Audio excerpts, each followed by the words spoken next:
Okay, for 25, they want the domain and range. So remember, the domain is what x values it can hold. So the domain for A, this curve goes to the left and to the right forever. So the domain is all real numbers, right? All real numbers. The range are the y values. So it goes from here down, right? So the range is y is less than or equal to 1 because it continues on forever in this direction, right? Okay. For B, the domain, same thing. It spans the x in to the left and to the right forever. So it's all real numbers.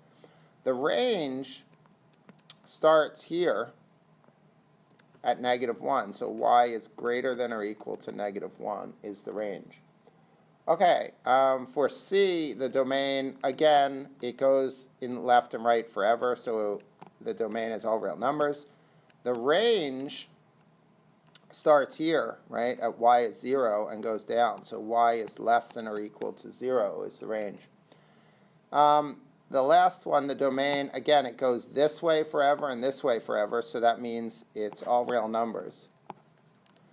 And the range, right, starts here and goes up forever, so it's y is greater than or equal to -1 is the range.